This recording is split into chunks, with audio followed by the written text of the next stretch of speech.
tomorrow night. You should have gone tomorrow, yesterday, and back today. The train today, tomorrow is a mile upon its way. You had gone tomorrow, yesterday, and don't you see? Oh, hello. Let's play part 45 of Super Paper Mario. I am the one that is known as Top One Hit. Wondering what I'm doing down here? I just went and got 6 emergency rations. I was too lazy to just go back and forth, over and over and over, though. Because you have to get them on flip side, then go all the way to the flop side, cook them, and all the way back. I can probably do this as just 6. I don't even need 6. Remember, back when I used to play Paper Mario, the first time I fought the final boss of Bowser, I went and stocked myself, just filled my pockets with life shrooms, because I couldn't beat it other way, and then later on I was able to beat him without life shrooms at all, but anyway, off we go into the Pit of 100 Trials. I like this, sort of, hey, a fireburst, I like how the background, the backdrop, the walls of, well, that's a dumb idea. It has stuff for each chapter, like this chapter has flip side and then flop side. Which is kind of funny if you'd come in here before you get to flop side, like, what is that? But anyway, after you get through 25 floors, you see a floor that has a new back wall that has another chapter in it, which sort of gives this the feeling of having more to do with the actual game plot than the other pits did. On the other hand, or the other pit did anyway. On the other hand, I suppose that Pit of 100 Trials and Paper Mario 2 had Bone Tail. I always forget if it's Bone Tail or Bone Shell, I always get those confused. It has Bone Tail at the end of it, which is apparently one of the 3 dragon pits that Shadow Queen's had, and she threw people she didn't like down in there, I guess, so it does have something to do with the plot, but this seems to have something more, because it is... I have no clue why whoever made this place put that scenery back there, but yeah, it's interesting. I always liked that. You'll see the others later. This has a time limit, unlike the first Pit of 100 Trials in Paper Mario 2, although that's kind of obvious because you're in a battle, an RPG battle.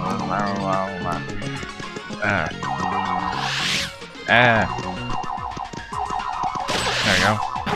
Ow.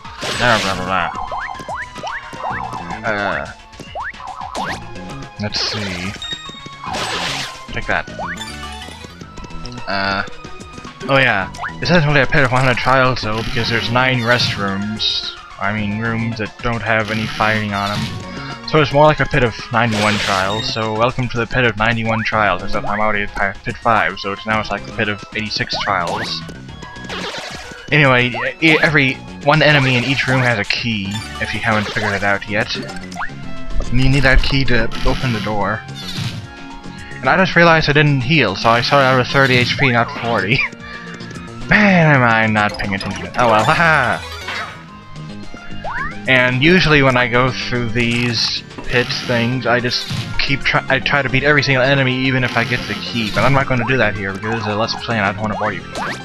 Or do I? Look, it's going to be totally useful compared to the... Well, actually, I guess I could use some of this stuff. Let's see. Honey Jar is pretty rare, but I don't care about getting all the recipes. I haven't even gotten all the recipes in my normal play Grum through. What the heck is a Grum? Aha! Might as well attack this too. There you go. And all I really can think of to mostly commentate about, except for I've already commentated about it, I can't commentate about something I've already commentated about. I can just talk about the enemies. That's all I can think of, though. So, those pig things are... Ow. Hurting me, that's what they are. They're... I don't know what to think about them, really. They're pig things, or... I think they were... The pink ones were in the, like, pre-release videos of Super Paper Mario and the Fractale battle. Fractale actually had the Squiglarts, or Squigglers, or Squiggles, or Squigglyboinks, or whatever, as the things instead of those Cataquacks. Which is kind of weird, really, but... oh well, I'm gonna grab this and eat it now, just... hey, 1 HP always helps.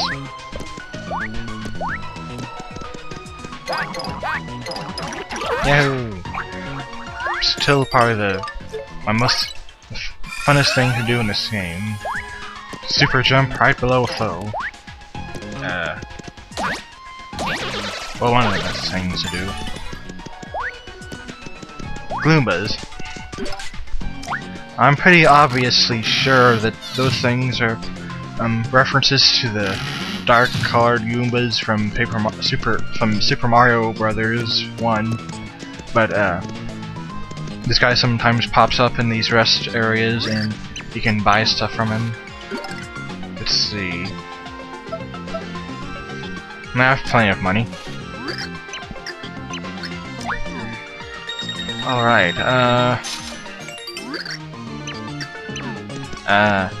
yeah, and that's actually, they appeared first in the sewer area of,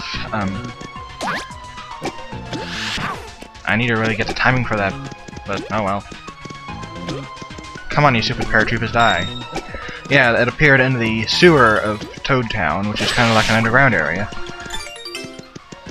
There's just hull damage by half. That should be useful later when damage does more than one. No, and then you left one more. Sometimes this is like a maze, and you have to figure out where the maze goes. In this game, they really weakened Goombas a lot to where they were basically just Goombas with like one more hit point and maybe one more attack, I don't know, but they were basically just regular Goombas again. Then there's those spiked Goombas, which are... ow, that was unexpected. Stop surprising me, you. They're the,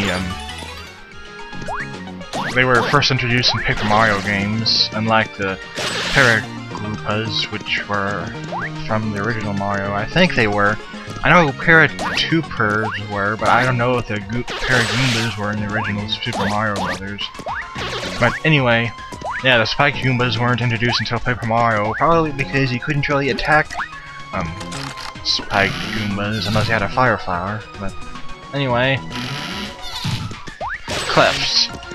Paracleft is not going... Paracleft is kind of like...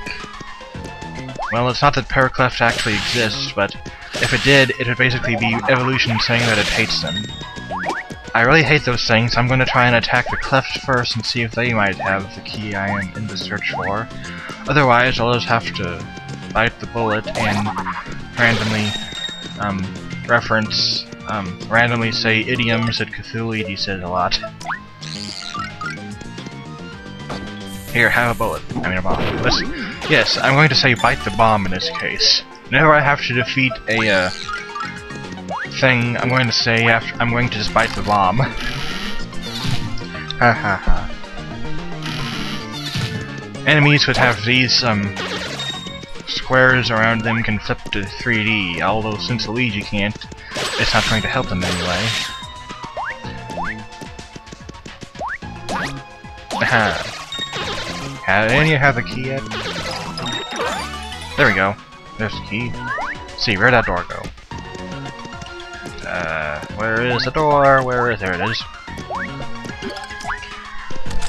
That song I was singing at the start of this Let's Play is called Tomorrow.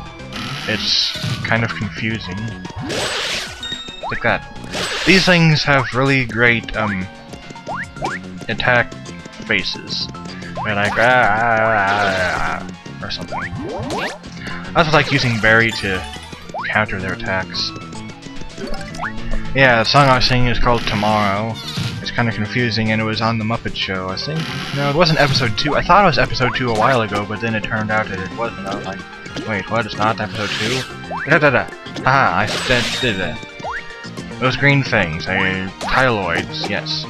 Hey, what are you doing? That didn't kill it. Oh no, the key's down there. Aha! Those Tyloids are totally Tyloids. I think they're like one of the few enemies that can't actually switch to 3D. If you hold them and switch to 3D, they like fall back into 2D. You taught me to do that earlier, I think. Hey, I had a key. Yeah, if you kick a Koopa shell and the Koopa happens to be that one with the key, and then you lose the Koopa shell and it disappears, the key magically appears in front of the door. So if you defeat all the enemies and you're wondering, where's the key? It's probably a Koopa you defeated that didn't actually get defeated.